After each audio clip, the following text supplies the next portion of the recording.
안녕하세요, 빠른커피의 김사원입니다. 오늘은 콜롬비아 딸기 볶아보도록 해보겠습니다.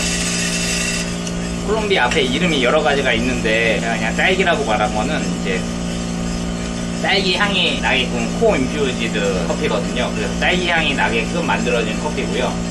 이 커피 이제 저희가 컴한사에서 구매해가지고 이게 빨리 품절날까봐 구매해가지고 이렇게 볶았는데 인터넷으로 이제 주문이 들어와가지고 영상으로 찍게 되었고요. 처음 이제 열어가지고 했는데 콜롬비아에서 생돼서 딸기 향이 납니다. 근데 이 딸기 향이라는 게 그 딸기도 사실 여러가지品종이 있다는 거 아시나요? 우리나라는 대표적인品종이 이제 설향이라는品종이 있고 뭐 킹스베리라고 해가지고 굉장히 큰 것도 있고 그 다음에 뭐 색깔이 하얀 딸기도 있고 딸기도 품종에 따라서 맛이 달라요. 마찬가지로 커피도 품종에 따라서 맛이 다른데 이 커피는 어떤 거냐면 그냥 우리가 익히 알고 있는 딸기 향에 관련된 향이 나는 커피입니다.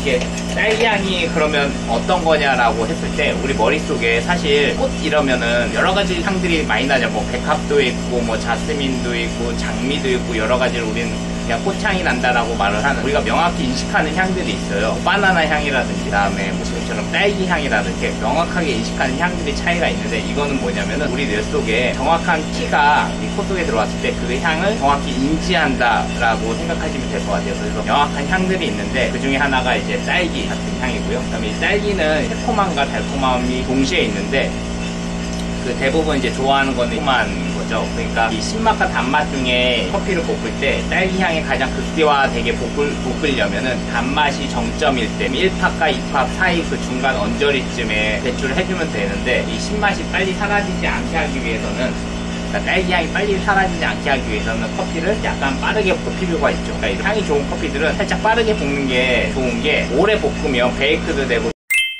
우리가 여름에 딸기 라떼 이런 거 많이 먹잖아요. 딸기 라떼의 가장 핵심이 뭐냐면 딸기 만들 때 설탕이랑 이런 과즙이랑 이렇게 섞어서 만들잖아요. 딸기 뭐 향도 들어갈 수도 있고 일단 제일 중요한 게 과육의 단단함이에요. 왜냐면 그거를 잘게 쪼갰을 때 빨대 안에 들어갈 정도로 잘게 쪼갰을 때 과육의 단단함이 어느 정도가 되냐 그 다음에 실제로 따로 설탕이나 이런 걸 넣기 때문에 산미가 세야 돼요. 딸기가 그런 품종을 찾아가지고 따로 재배를 한다거나 해가지고 이거는 딸기 라떼용 딸기로 따로 이렇게 만드는 게 낫지 않을까 이런 생각을 하고 그렇게 하고 있어요. 안 그래도 하고 있고 그 다음에 이 딸기라는 게 우리나라에는 이 딸기 열풍이 있어가지고 딸기 우유도 인기가 많고 그 다음에 딸기라는 이 제품 과일 자체가 인기가 높아서 이 커피로도 마찬가지로 딸기 향이 나는 이게 인기가 있지 않나 이런 생각을 하고요. 저희도 보통 구매를 하는데 많이 구매했어요. 이유는 딸기라는 이름이 들어가서 그 다음에 제가 생두를 예전에 팔 때 이 딸기 스트로베리의 향이 난다고 하면 다른 커피들보다 좀 더 많이 팔리게 되는 경우가 있습니다. 그리고 이 딸기 향이 우리들에게 익숙한 게 이 약 먹었을 때 빨간 약 먹을 때 이 끝맛은 약간 쓴데 첫맛에 이 딸기 향을 많이 넣어놔요. 약에 어린아이들 약에. 그래서 이 딸기라는 게 우리 인식 속에서는 굉장히 달콤하고 맛있는 향이다 이렇게 인식되어 있는 것 같습니다. 그래서 한국인들에게 이 딸기 향은 다른 지역에 있는 커피보다 이 스트로베리가 있으면 가격이 몇 프로 비싸도 산다 뭐 이런 보고서들도 지금 있는 실정이에요. 그래서 딸기는 굉장히 익숙한 향과 커피이지 않나 이런 생각을 하고요. 어찌됐든 우리가 디저트 사진들 보면은 딸기가 꼭 얹어 있잖아요. 사실 그죠? 봄에 되면 이제 그런 건데 딸기로 카페에서 딸기가 굉장히 잘 어울리는 아이템 중 하나가 아닐까 이런 생각을 하면서 커피도 마찬가지로 이렇게 딸기향 나는 커피가 있다 생각해 주시면 좋을 것 같습니다. 이 가격이 조금 비싸긴 한데 그래도 이 딸기향 나는 커피랑 딸기향 나는 이걸 뒷받침해 줄 만한 단맛 나는 커피랑 적절히 집에서 블렌딩 해서 먹으면 더 맛있지 않을까 이런 생각도 해봅니다. 저희는 이제 매장에서 제품으로 팔 때는 향이 너무 강한 거는 블렌딩 해가지고 약간 조화롭게 만들거나 다른 거랑 페어링을 맞춰서 판매를 하는데 싱글 오리진 커피는 이제 그 향이 명확한 거죠. 그러니까 물을 많이 타서 드셔도 되고 어떻게 보면 풍선껌을 먹는 듯한 느낌이 들 수도 있어요. 커피가 아니라 이런 커피를 이런 느낌을 좀 완화하기 위해서는 다른 커피 그러니까 이 딸기 향과 어울릴 만한 어떤 커피와 페어링해서 좋을 거라고 생각하는데요. 이건 콜롬비아 스트로베리 커피이기 때문에 제 느낌에는 이것과 가장 잘 어울리는 커피는 에디오피아 그 카라멜 향이나 단맛이 좀 도는 뭐 G2나 유원 워시드 커피가 어울리지 않을까 이런 생각을 해봅니다. 왜냐면 이런 류의 과일 같은 향미 나는 커피는 세게 볶지 않아요. 세게 볶지 않은 커피 중에 어떤 걸 섞어서 섞어서 볶거나 블렌딩을 해야 되는데 제가 경험상은 에디오피아 커피가 가장 이런 과일 향 나는 커피와 어울리는 것 같습니다.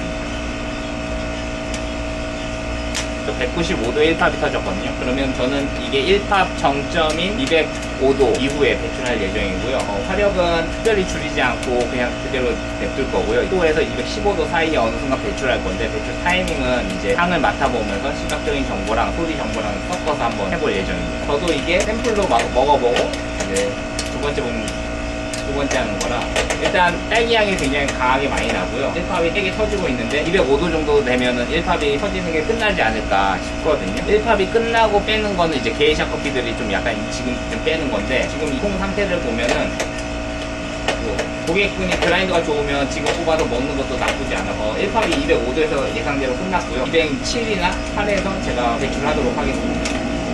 화력을 좀 줄여서 조금 더 끓면서 배출을 했고요.